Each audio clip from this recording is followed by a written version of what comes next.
आज दोपहर की मंगलमय स्वाध्याय में आचार्य भगवान द्रव क्रम, नौ कर्म और भाव कर्म के बारे में बता रहे हैं।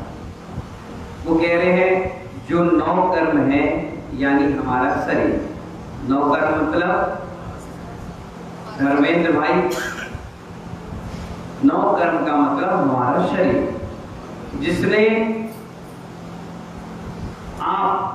जिसे आप कितना सुरक्षित रखते हैं।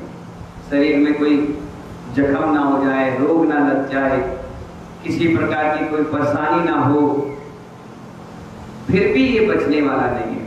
क्या होगा, एक दिन नष्ट हो जाएगा। आज ये चमक रहा है, कल इसका भरोसा नहीं, इसमें क्या हो जाए, कौन सा रोग आ जाए।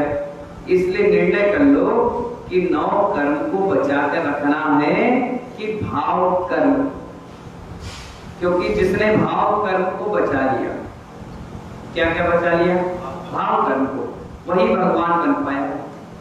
जिसने नौ कर्म यानी शरीर को बचाया वो भगवान नहीं बन पाया। आचार्य कहते हैं जिसने भाव कर्म को सुरक्षित रखा मेरे अधिकार में है। देह को सुरक्षित नहीं कर पाओगे पर परिणामों को सुरक्षित कर सकते। शीतल प्रसाद जी किसको, परिणामों, समझ में आ रहा है कि नहीं आ रहा है। आचार्य कह रहे हैं क्या कह रहा हूं मैं, देह तुम्हारे बस में नहीं है, ये नियत काल तक ही है, यानी 40 साल, 50 साल, 100 साल, 90 साल, है ना। पर भाव तेरे बस में, भाव किसके हैं, तेरे बस में है।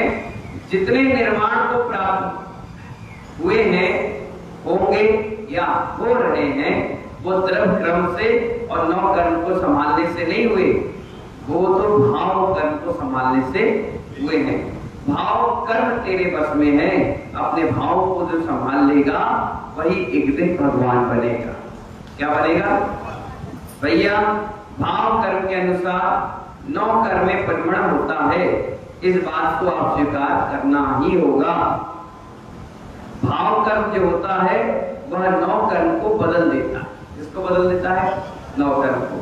और जैसे ही तुम्हारा क्रोध परिणाम होते हैं वो तुम्हारा नौ कर्म चेहरा लाल हो जाता है। भैया भाव जैसे आए वैसे शरीर हो गया, जैसे शरीर हुए ऐसे भाव हुए, नहीं हो सकता। जैसे भाव होंगे वैसे शरीर होगा। यानी कुछ मिल जाए तो पेट भले ही खाली हो, कुछ मिल जाए तो पेट भले ही खाली हो पर चेहरा चमकता है। कुछ मिल जाए और कुछ चला जाए तो फिर खूब ठूस कर पेट भर देना, तब भी बेचारा चेहरा मुरझाया हुआ होता है। कुछ मिल जाए और खाली पेट हो, दुकानदार होता है ना कि सुबह से शाम तक सीजन में साड़ी के, कॉट पीस के लेडीज आइटम के कार्यक्रम बेचते हैं, तो उनको सुबह से शाम हो जाती है, भोजन नहीं मिलता। क्या नहीं मिलता, भोजन नहीं मिलता, फिर भी वो देखो हंसते रहते हैं, मुस्कुराते रहते हैं, पैसे की कमाई हो रही है, रात दिन लगे हुए, है ना।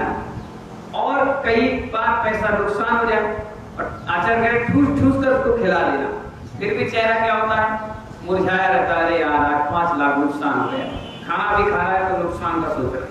तो आचार्य कहते हैं मुरझाया हुआ होता है। हे मुनि, अब किसके लिए कह रहे हैं, हे मुनि, द्रव कर्म और नौ कर्म को बदलने के लिए कोई आलंबन है तो वो है भाव कर्म। कौन सा कर्म है, भाव कर्म।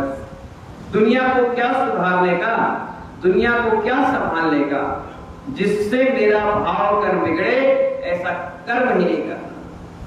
क्योंकि एक भाव बिगड़ा तो वो द्रव को और नौ को, कर्म को, दोनों को बिगाड़ देता है। ठीक है ना। इसलिए भाव कर्म कभी नहीं बिगाड़ना चाहिए।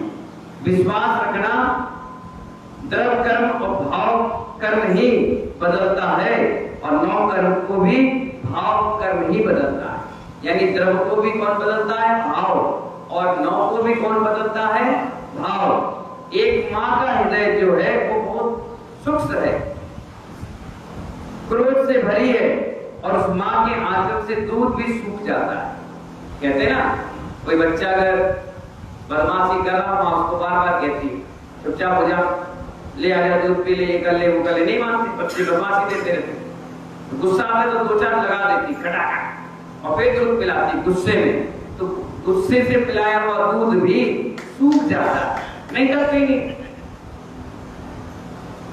जो मां गदगद भाव से खुश होकर वात्सल भाव के साथ बेटे को प्रीति और प्रतीति रखते हुए पिलाती है दूध, उसके आंचल से अपने आप दूध की धारा बह जाती है।